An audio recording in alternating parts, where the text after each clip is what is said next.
মনে করি মির্জা ফখরুল সাহেব মোটামুটি সব দলের কাছে গ্রহণযোগ্য, কারণ উনি তো এই জোটেরই একটা নেতা ছিলেন, সজ্জন ব্যক্তি হিসেবে ওনার সুনাম আছে। কিন্তু সরকারকে এই ধরনের কোনো উদ্যোগ নিতে দেখি নাই যে ঠিক আছে আসেন প্রেসিডেন্টটা আমরা সবার মতো করে আমরা নিতে পারি কিনা। বরং আমরা দেখছি কি সরকার নিজেই ঠিক করতে পারতেছে না কে প্রেসিডেন্ট হবে। কারণ ওনারা স্ট্যান্ডিং কমিটি বসেছেন, এটা সেটা বসেছেন, বসে শেষে প্রধানমন্ত্রীর কাছে ক্ষমতা দিয়ে দিয়েছেন যে উনি যাকে উনি দিবেন। ঠিক হাসিনার মতো আর কি, শেখ হাসিনা যেভাবে তার খুশি মতো, যেটা কেউ কল্পনাও করে না এমন একজনকে প্রেসিডেন্ট বানিয়ে দিয়েছেন। রাষ্ট্র জনগণ যদি আপনার সাথে থাকে, ভারত আপনাকে, ভারতের এগুলোকে পাত্তা দেওয়ার দরকার নাই। এখন আমি তো এক চোখা লোক না, বিএনপিকে ভারত আজকে শত্রু মনে করে কেন? ওই যে 10 ট্রাক অস্ত্রের জন্য তো বিএনপিকে এখনও তারা শত্রু মনে করে। আমাদের নীতিগত জায়গায়, রাষ্ট্রীয় জায়গা থেকে আমাদের ঐক্যবদ্ধতা থাকবে, কিন্তু কার্যকর গভর্নেন্সের জায়গায় আমাদের সমালোচনা থাকবে। আমাদের সমালোচনাটা কি? এই যে ধরেন যে কথাটা প্রিন্স ভাই বললেন যে বিরোধী দলের ভাষা ঠিক নাই, গুড, আপনি ভাষা ঠিক নাই, ভাষা নিয়ে আপনি কথা বলেন, প্রতিবাদ করবেন, আপনার এটা তো আর্গুমেন্ট। আমি ধরেন আপনাকে আপনার একটা দোষ তুলে ধরলাম, দোষটা তুলে ধরার প্রক্রিয়াটা হয়তো সুন্দর হয় না, উপস্থাপন হয়তো সুন্দর হয় না, তাহলে আপনি তাই বলে কি দোষের জবাব দিবেন না? আপনার যে ত্রুটি, আমি ধরেন আমি বলছি যে আমি বিদ্যুৎ পাচ্ছি না, আমার সারা রাজনৈতিক ভাষায় জবাব দিবেন, ঠিক আছে, আমি বলতে চাচ্ছি আপনি ভাষাকে সমালোচনা করেন, কিন্তু আপনি সেই জবাবটা কেন দিচ্ছেন না? 8 ঘন্টা 10 ঘন্টা করে লোডশেডিং হচ্ছে, আমরা যেটা বলছি মিসম্যানেজমেন্ট হচ্ছে, আমরা বারবার যেটা বলছি যে বিদ্যুতের এই সংকটটা তো হঠাৎ করে আসে নাই, এই সংকটটা তো আছে, এই সংকটটা জেনেই তো আপনারা দায়িত্ব নিয়েছেন। আপনারা যখন রাষ্ট্রের দায়িত্ব নিচ্ছেন, আপনার 31 দফায় তো বিদ্যুৎ সংকট, গ্যাস সংকট কীভাবে মোকাবেলা করবেন সেটা তো বলা আছে। আপনার মনে থাকার কথা 2001 সালে বিএনপি যখন ক্ষমতায় ছিল, কনসার্ট আন্দোলন হয়েছিল সেই চাঁপাইনবাবগঞ্জে এই বিদ্যুতের সংকট নিয়ে। বিএনপি এটা সলভ করতে পারে নাই। খাম্বা কেলেঙ্কারি নিয়ে বিএনপিকে এখনও গালি শুনতে হয়, বানোয়াট হয়তো অতিরঞ্জিতও হতে পারে, কিন্তু এগুলো তো হয়েছে রে ভাই। আপনাকে তো এরকম, আপনার আগে যে একটা ইন্টারিম গভর্নমেন্ট ছিল তাদের ম্যানেজমেন্টের চাইতে তো আপনি তো একটা রাজনৈতিক সরকার, আপনার ম্যানেজমেন্ট দুর্বল হলে তো হবে না। আপনি দেখেন মানুষ এটা বলছে যে ইন্টারিমের সময় তো আমাদের এত লোডশেডিং ছিল না, ইন্টারিমের সময় তো আমাদের গ্যাসের এই ক্রাইসিস আমরা ফেস করি নাই। হ্যাঁ, আপনি সেটা জবাব দেন, জবাব দিয়ে বলেন কার ভাষায় কী সমস্যা হয়েছে, এটা ইত্যাদি ইত্যাদি। কারণ আপনি যদি ভাষার দিকে ফোকাস করেন, আপনাকে একটা মনে রাখতে হবে যে গণতান্ত্রিকতার জায়গায় আপনি যদি সেট করে দেন যে আপনার বিরোধিতা আমি কীভাবে করবো। আমার তো এখন ইচ্ছে হচ্ছে যে বিএনপির কাছে একটা দরখাস্ত করি, ভাই কোন ভাষায় আপনাদের বিরোধিতাগুলো আপনারা মনে কষ্ট পাবেন না, কিভাবে আপনাদের দোষ ধরলে আপনারা একটু মনে শান্তি পাবেন, সেটা আমাদেরকে দেখাই দেন, খোলা চিঠি দেন। এখন কথা হচ্ছে আপনার বিরোধিতা করলে আপনার মনে কষ্ট লাগবেই। আমি যদি এখন আপনাকে বলি, সে ফর এক্সাম্পল, যেমন ধরেন এই যে বললেন যে আমি যদি বিএনপিকে বলি যে আপনারা ফ্যাসিবাদের ভাষায় কথা বলছেন, এটা তো বিএনপি মাইন্ড করতেছে। আমি যদি বলি যে আপনারা আওয়ামী লীগ যে পথে গেছে আপনারা সেই পথে হাঁটতেছেন, সেটা তো ওনারা মাইন্ড করতেছে। এখন কথা হচ্ছে বিরোধী দল তার বিরোধিতার জায়গা থেকে সঠিক বিরোধিতা করছে কিনা সেটা হচ্ছে গুরুত্বপূর্ণ। তার ভাষা প্রয়োগের বিষয়টা আপনি আলাদা রাখেন, ভাষার বিরুদ্ধে আপনিও তো বলতে পারেন। আমি যদি বলি যে বিএনপির, ধরেন আমি বললাম তারেক রহমান সম্পর্কে খারাপ কথা বলতেছে জামাতের লোকেরা বা এনসিপির লোকেরা, তো জামাতের আমির সম্পর্কে, এনসিপির নেতাদের সম্পর্কে বিএনপি লোকেরা খারাপ কথা বলতেছে না? আমি তো আপনাকে উদাহরণ দিতে পারবো, এগুলো পাবলিকলি বলা উচিত না? এরা যদি অমুক তারেক বলে, এরা তো অমুক শফিক বলতেছে। এরা যদি নাসিরুদ্দিন অমুক কেটে বলতেছে, নাসিরুদ্দিন পাটোয়ারিকে তারেকজনের আরেকটা নাম দিয়ে ডাকতেছে। এটা তো এমন না যে আমি খুব ভালো সে খুব খারাপ, দুই পক্ষকে আমি খারাপ দেখতেছি। এখন যেটা বারবার আমার ভাই বারবার ইঙ্গিত করতেছে, আমরা জোটে আছি, ঠিক আছে, জোটে আছি বলে তো আমি সব কিছুকে সমর্থন করব না। আমার কথা হচ্ছে যে আপনারা বিএনপি এবং জামাত দীর্ঘ সময় একসাথে ছিলেন, একে অপরের এত ক্লোজ ছিলেন, এত ক্লোজ আমরা কেউ ছিলাম না।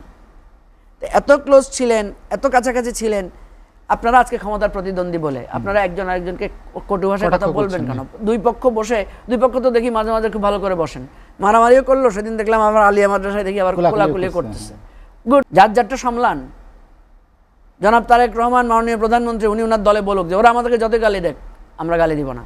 এরপর উনি বলুক যে শফিক সাহেব আপনি আপনার কর্মীদেরকে সেটা বলেন, শফিক সাহেব পার্লামেন্টে দাঁড়িয়ে বলুক, নাহিদ ইসলাম বলুক। আমার কথা হচ্ছে এই চর্চার মধ্যে তো আপনার সঙ্গে আপনি চট্টগ্রামে হাটহাজারীর জনসভায় প্রধানমন্ত্রীর বক্তব্য শুনেছেন, যিনি মাননীয় প্রধানমন্ত্রী তখন বলছেন যে বিদ্যুৎ গ্যাস এটিকে কেন্দ্র করে একটি মহল এক ধরনের অস্থিরতা বিভ্রান্তি তৈরি করতে চায় এবং কারা করতে চায় সেটাও তিনি একটি ইঙ্গিত দিয়েছেন। শুনেন, এইগুলো আপনাকে আমি যেটা বলি যে ষড়যন্ত্র তত্ত্ব বলতে পারেন আপনি তো সরকার, ষড়যন্ত্র যদি কেউ করে তার ধরার দায়িত্ব কার? বিরোধী দলের দায়িত্ব। আপনাকে তো কেউ ষড়যন্ত্র করছে বলেই কাজ শেষ করলে হবে না, ষড়যন্ত্র কে করছে তার বিরুদ্ধে আপনি কী ব্যবস্থা নিয়েছেন সেটা করতে হবে। এখন আমি আপনাকে খোলামেলাভাবে বলি, এই যে আমাদের বিদ্যুতের ঘাটতি, আমাদের গ্যাসের ঘাটতি, আমাদের জ্বালানির সংকট, আমাদের এই যে আপনি দেখেন এই সৌরবিদ্যুতের ব্যবস্থা করার কথা বিএনপি প্রমিস করেছে, কিন্তু 5 মাসে সৌরবিদ্যুতের জন্য আপনারা কি করেছেন এটা পাবলিককে কি জানাইছেন? একটি প্রজ্ঞাপন জারি হয়েছে যে সরকারি অফিস আদালতে। আমার কথা হচ্ছে প্রজ্ঞাপন জারি করছেন, আপনার এই জিনিসটা তো পাবলিকলি বলতে হবে। আপনাকে যখন গালি দিচ্ছে আপনি তখন ওইটা বলেন, ওটাকে সামনে আনেন। দ্বিতীয় হচ্ছে যে বাপেক্স, যে আমাদের তেল গ্যাস অনুসন্ধানের কাজ করবে, আওয়ামী লীগ যেটাকে একদম নিষ্ক্রিয় করে রেখেছিল, আপনারা পাবলিকলি বলেন বাপেক্সকে আপনারা কতটুকু ইনভলভ করেছেন, কোথায় কোথায় গ্যাস ক্ষেত্র আবিষ্কারের জন্য চেষ্টা করছে, আপনারা সেটা ক্লিয়ার করেন। আমাদের বিদ্যুৎ মন্ত্রী বারবার বলছে যে টাকা দিতে পারতেছি না, টাকার অভাব, বিল দিতে পারতেছি না, বিদ্যুৎ ক্ষেত্র বন্ধ হয়ে আছে, 4000 মেগাওয়াট বিদ্যুৎ উৎপাদন কমে গেছে। তো ভাই আপনি তো বিদ্যুৎ বিল বাড়াইছেন, বাড়ান নাই? তো বিদ্যুৎ বিল বাড়ানোর পরেও আপনার এই সংকটের কথা মানুষ শুনবে? আপনি হুজুরদেরকে পয়সা দিচ্ছেন, পুরোহিতদেরকে পয়সা দিচ্ছেন, নারীদেরকে কি কার্ড দিচ্ছেন, ফ্যামিলি কার্ড দিচ্ছেন। এই নারী যখন দেখবে বাসায় কারেন্ট নাই, ওই হুজুর যখন দেখবে নামাজ পড়ানোর সময় ইলেকট্রিসিটি নাই, গরমে সবাই অস্থির হচ্ছে, হুজুরের 3000 টাকার চাইতে তো 3 লাখ টাকার কষ্ট হয়ে যাবে। এই জন্য আমরা বলছি যে আপনি শুধু জনতুষ্টির কাজ করলে হবে না। বিএনপি এবার যে ক্ষমতা এসেছে তার জনতুষ্টির দরকার না, সে তুঠাত মেজরিটি পেয়েছে, তার প্রতি সারা বাংলাদেশের মানুষের একটা সিম্প্যাথি আছে, সে মার খেয়েছে, আহত হয়েছে, নিহত হয়েছে, গুম হয়েছে। এখন তাকে যেটা করতে হবে সেটা হচ্ছে দেশের ফান্ডামেন্টাল চেঞ্জের জায়গায় হাত দিতে হবে। আপনি এটাতে বিরোধী দলকে টানেন। আমি তো একদিন দেখেছি বিরোধী দলীয় নেতা পার্লামেন্টে দাঁড়ায় বলছে যে লোডশেডিং শুধু গ্রামে দিতে হবে না, শহরেও দিতে হবে। তো এটাকে আপনি অ্যাপ্রিসিয়েট করবেন না? বিরোধী দলের নেতা বলছে পার্লামেন্টেও লোডশেডিং দেন, আমি তো এটাকে অ্যাপ্রিসিয়েট করি। তাহলে আপনি তো সরকার চালাবেন, আপনি যদি বিরোধী দলকে সারাক্ষণ মানে কি বলে সন্দেহ করেন, তাকে ষড়যন্ত্রের দাবি দেন, তারপরে তার সাথে ক্যাম্পাসে মারামারি করেন, তারপরে তার যে দাবি ছিল যে জুলাই সনদ বাস্তবায়নের জন্য আসেন, সেগুলোতে যদি আপনি কোঅপারেশন না করেন, বিরোধী দল তো এটা তো আওয়ামী লীগ না, আওয়ামী লীগ তো ভাই হইলে বিএনপিকে প্রথম দিনে হরতাল ডেকে বসতো। আমার কথা হচ্ছে জামাতের ত্রুটি বিচ্যুতি আছে, এই জন্যই তো আপনিও জামাত করেন, আমিও করি না, এটাই তো সত্য। আমি বিএনপি করি না, উনি এবি পার্টি করেন না, কারণ যার যার পার্টির আদর্শ, যার যার চিন্তা জায়গায় আমরা আছি। আমি মনে করি আমার পার্টি রাইট, উনি মনে করবেন ওনার পার্টি রাইট, এই জায়গায় তো আমরা কেউ নো কম্প্রোমাইজ। কথা হচ্ছে যে রাষ্ট্রটাকে আর সেই জায়গায় নেওয়া যাবে না। এই যে ধরেন বারবার প্রিন্স ভাই যেটা বললেন যে ইন্ডিয়ার ব্যাপারে বিএনপির যে বোল্ড স্টেপ, তো বিরোধী দল আমরা সাপোর্ট দিচ্ছি না, আমরা তো এটাকে অ্যাপ্রিসিয়েট করতেছি, আমরা তো এটার পক্ষে আছি। আবার তো বলতেছেন ভারতকে তুষ্ট করার জন্য না, ওইটা হচ্ছে সতর্কতার কথা বলেছি প্রিন্স ভাই, ওইটা বলছি আপনি বলছেন তো ভারতকে তুষ্ট করার জন্য বিএনপির একটা অংশ আপনার কাজ করছে। আমরা বলছি, আমি যদি আপনি বলেন এখন আমি এখানে প্রমাণ দেখাতে পারবো। বিএনপির এক এক নেতা এক এক রকম ভাষায় কথা বলেন। কি বিষয়? আপনাকে আমি দেখাই, এই যে নাসির উদ্দিন সাহেব, সম্ভবত সুনামগঞ্জের উনি এমপি, নাসিরউদ্দিন চৌধুরী, উনি কি বলেছেন? উনি বলেছেন বিএনপি আর আওয়ামী লীগ একই রকম দল। এবং কোন নাসিরউদ্দিন সাহেব কি বললেন? আমি তো বললাম সেটা তো বিএনপির মূল বক্তব্য না। আমি আপনাকে আপনার মতো একজন প্রথিতযশা রাজনীতিবিদ এই কথাটা নিশ্চয়ই বুঝতে পারেন। এই জন্যই তো বলছি ভাই একটা অংশ, এই জন্য তো বলি না যে পুরো বিএনপি। না, এটা দলের কোনো নীতি নির্ধারণের বিষয় না। আপনাকে এই জন্যই বলছি যে একটা অংশ। আপনি দেখবেন বিএনপির মেইন স্ট্রিম বক্তব্য আরো বিচ্ছিন্ন বিক্ষিপ্ত জনের বক্তব্য মিল নাই। আমি যদি এখন বলি যে সেদিন একটা জায়গায় মিছিল করছে, জুলাই করিস না, পিঠের চামড়া থাকবে না। এখন আপনি তো বলবেন ভাই কোথায় কোন উপজেলায় কে মিছিল করছে, আপনি এটাকে গুরুত্ব দিচ্ছেন কেন? সত্য কথা, আমি তো গুরুত্ব দিই। মিছিলের স্লোগান আর রাজনৈতিক বক্তব্য, মিছিলের স্লোগান তো প্রতীকী অর্থে হয়। এই যে জুলাই সনদ নিয়ে যে সেই প্রতীকী অর্থটা নাসিরউদ্দিন পাটোয়ারির প্রতীকী অর্থটা কেন নিচ্ছেন না? জুলাই চেতনা নিয়ে যে বিক্রি করে আপনার রাজনীতি করার চেষ্টা করতেছে, ওইটাই হয়তো প্রতীকী অর্থে ব্যবহার করা, রূপক অর্থে ব্যবহার করা হয়েছে। আমি তো সেজন্যই বলছি, যে একটা অংশ, মানে বিএনপির মধ্যে একটা অংশকে আমি দেখেছি যারা এটা বোঝানোর চেষ্টা করে যে ভাই ভারতের সাথে ক্ল্যাশ করে আমি সরকার চালাতে পারবো না। ওই যে আমাদের যে বামপন্থী বড় নেতা, আমাদের ওই যে বাসাদের খালেকুজ্জামান ভাই, না সম্ভবত সরি ভাই, আমাদের যে ডাকসুর যে ভিপি ছিলেন মুজাহিদুল ইসলাম সেলিম ভাই, উনি একটা কথা বলতেন যে আমরা ক্ষমতায় যাওয়ার জন্য ভারত বিরোধিতা করি আর ক্ষমতায় টিকে থাকার জন্য ভারতের তাবেদারি করি। এখন প্রশ্ন হচ্ছে বিএনপিকে আমরা এটা সতর্ক করতে চাই, বা বিএনপিকে আমরা এই ধরনের কথা বলতে চাই যে ভাই রাষ্ট্র জনগণ যদি আপনার সাথে থাকে, ভারতের এগুলোকে পাত্তা দেওয়ার দরকার নাই। এখন আমি তো এক চোখা লোক না, বিএনপিকে ভারত আজকে শত্রু মনে করে কেন?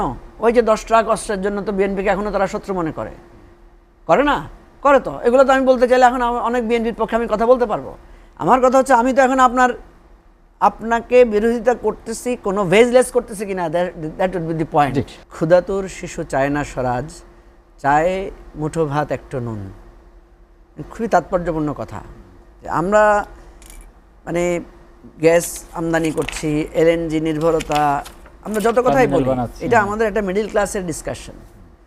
দিন শেষে পিপল কি চায়? দিন শেষে পিপল চায় তার ঘরে বিদ্যুৎ আছে কিনা, তার ঘরে ভাত আছে কিনা, নুন আছে কিনা। এটা এখন যে আলোচনাটা তখন মানে প্রিন্স ভাই করলেন, আমরা কেন চেঞ্জ করতে চাই, প্রিন্স ভাই একটা বললেন, আমি ওটার পাল্টা বললাম, আমি একটা বললাম, প্রিন্স ভাই পাল্টা বললেন, হয়তো এখানে আমরা আমাদের দলের কর্মীদেরকে খুশি করতে পারবো। কিন্তু বিগত দিনের চর্চা তো তেমনই ছিল। এই জন্য আমরা এই জিনিসটাকে চেঞ্জ করতে চাই। আমি এই জন্য প্রিন্স ভাইয়ের সব কথার কাউন্টার দিয়ে কথা বলবো না। আমি যেটা বলতে চাচ্ছি, আপনি পার ডে, ঠিক আছে, 4000 মেগাওয়াট বিদ্যুৎ শর্টেজ আছে। এখন আমার চাহিদা হচ্ছে 17000 মেগাওয়াট।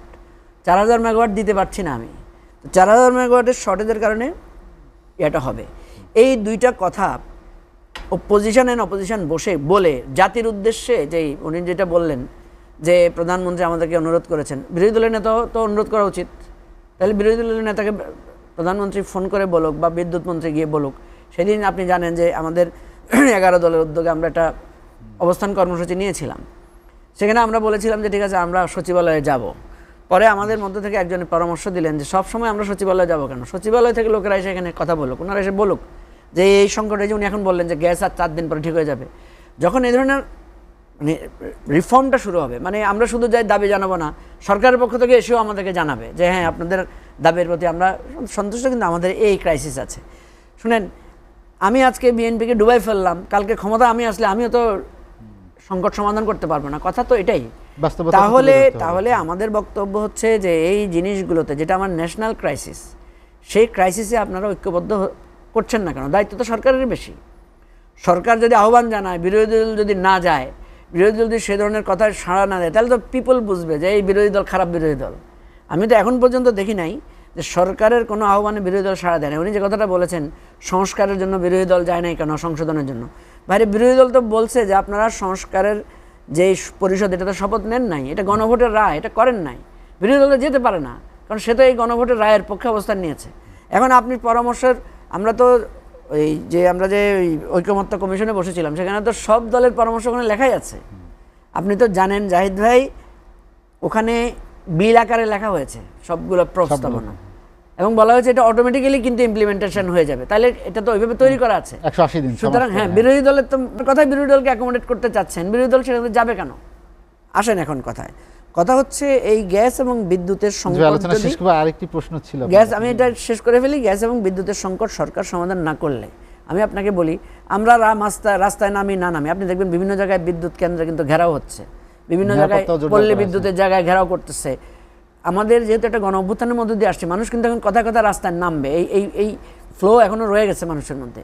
এই জন্য আমি যেটা বলছি, সরকারকে সিরিয়াস লেভেল এটা ভাবতে। আপনি দেখেন এই যে মহেশখালীতে আপনার এলএনজি কেন্দ্র যেটা বন্ধ হয়ে মানে ডিস্টার্ব হয়েছে, তো এটা আপনি তো জানেন এটাতে ত্রুটি বিচ্যুতি হচ্ছে, এটার কারণে গ্যাস ট্রিপ করতেছে। আপনি আগেভাগে মানুষকে জানাবেন না, আগেভাগে বলবেন না যে ধরনের একটা দুর্ঘটনা ঘটেছে।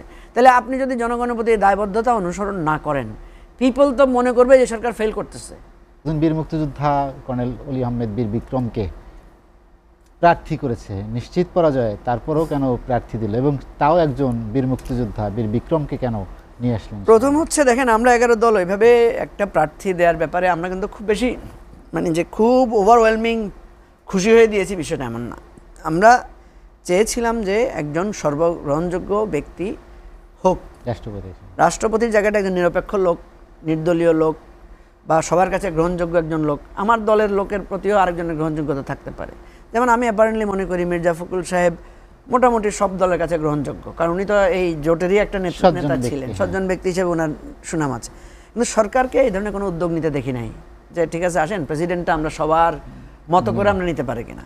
বরং আমরা দেখছি কি সরকার নিজেই ঠিক করতে পারতেছে না কে প্রেসিডেন্ট হবে, কারণ ওনারা স্ট্যান্ডিং কমিটি বসেছেন, এটা সেটা বসেছেন, বসে শেষে প্রধানমন্ত্রীর কাছে ক্ষমতা দিয়ে দিয়েছেন যে উনি যাকে উনি দিবেন। ঠিক হাসিনার মতো আর কি, শেখ হাসিনা যেভাবে তার খুশি মতো, যেটা কেউ কল্পনাও করে না, এমন একজনকে প্রেসিডেন্ট বানিয়ে দিয়েছেন।